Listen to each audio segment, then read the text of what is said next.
It's been well established that this was based on something you guys did for NBC Sports as, I guess, a one-off. Walk me through how we go from that to 20 Emmy Awards and hopefully some trophies in the case for you. Yeah, I mean, you're right. It was 100% a one-off. I got a call from Jason, who I've known for years from the Chicago Improv days. And it's like, hey, NBC Sports wants me to do a soccer thing. And he and I both became soccer fans to different degrees at around the same time, living in Amsterdam. Neither one of us was into soccer, as kids in the Midwest. Right. But we moved to Europe and caught the bug. So he calls me and says, there's a soccer thing. And like, if we do it, we get to go to England for 3 whole days.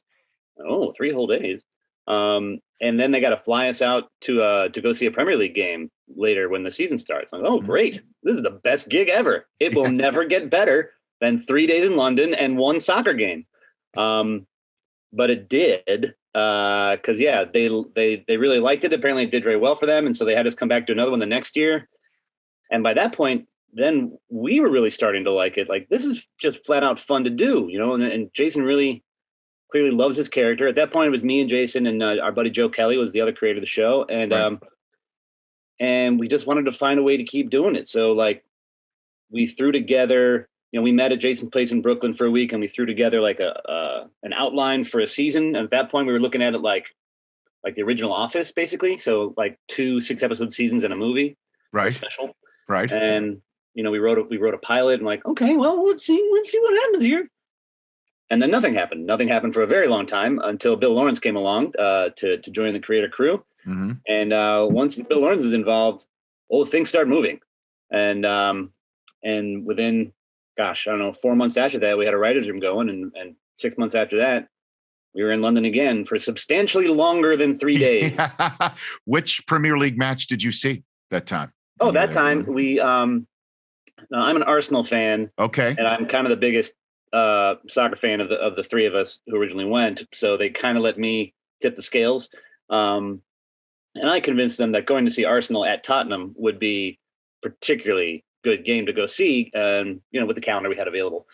And we sat in the Tottenham director's box, and like, I'm an Arsenal fan, but I'm also a good guest. So like, you wear a suit, you act respectable. Okay. And like, I knew like if there's a score, if there's tension, I'm going to keep it together. And then Arsenal score on a breakaway, and I believe literally the first minute. And I don't know if this is going to be a video interview for your folks, but yes. My reaction was literally like, you couldn't say anything. You're good too. You're too good.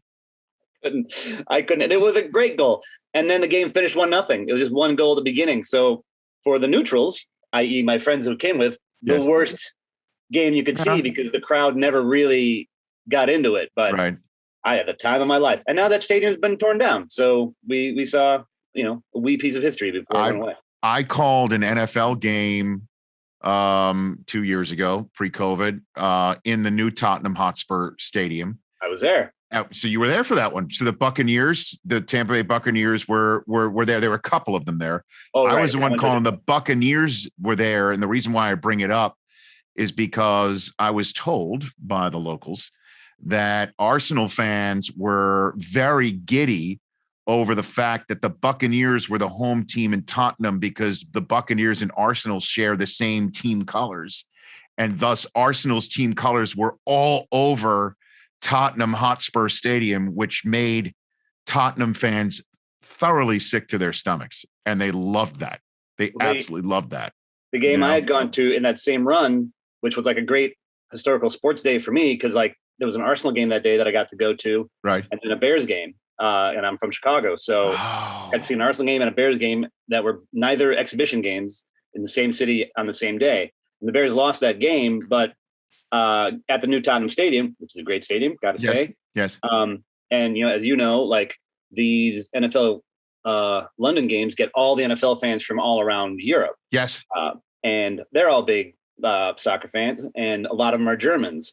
So they come to the stadium, and Harry Kane, hero of Tottenham Hotspur and huge NFL fan, like has aspirations of being a kicker someday, a place kicker. Okay. He comes out to give the honorary coin toss, and in his own stadium is booed lustily by 95% of the crowd. And the Bears lost that day, and that sucked. But Harry Kane, bless him, getting booed was a beautiful, beautiful thing. If I'm not mistaken, the Bears didn't just lose; they lost in some gut-wrenching fashion as well, Brendan. If I'm the not Raiders mistaken. like came out hot and they got up by like 20. Right. Like it was a coming out party for Joseph. And that's his name, right? The running back they got. His initials are JJ. Yes. Yeah. Jacobs. It was Jacobs. Jacobs. Yeah. Killed it. He crushed it. He was amazing. And the Bears, fought valiantly-ish to try to come back, and they did not. Brendan Hunt here on the Rich Eisen Show, the Emmy Award nominated actor and writer, man who plays Coach Beard on Ted Lasso here on the Rich Eisen Show. Where does the warmth of this show come from?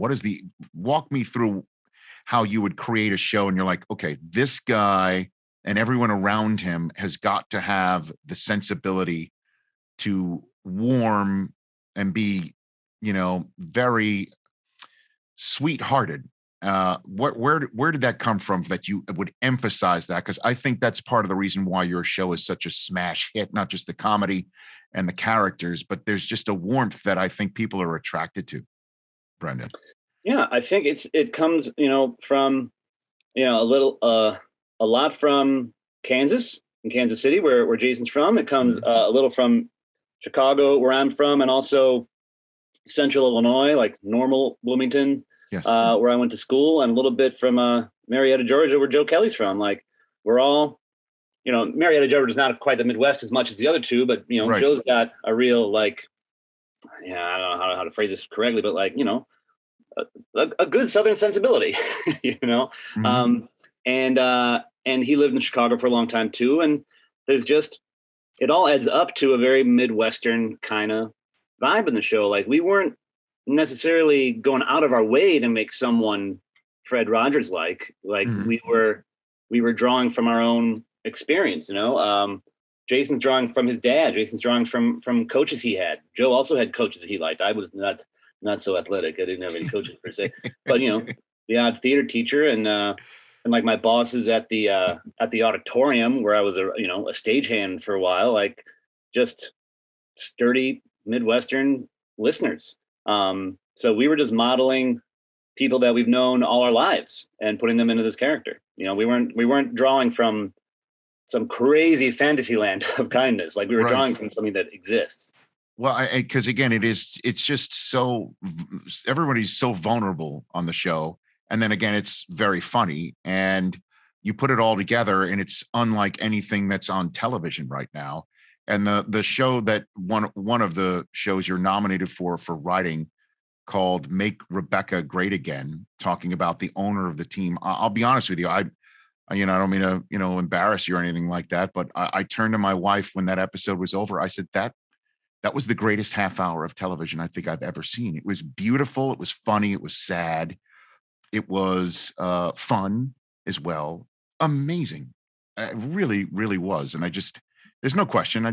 Congratulations. I mean, that's amazing. It truly is beautiful and funny. All of it together. It is one of my favorite episodes, for without, no spoilers for those who haven't seen it yet, but also, hey, catch up, people. Right. But Nick Muhammad's locker room speech is absolutely one of my favorite moments of the season.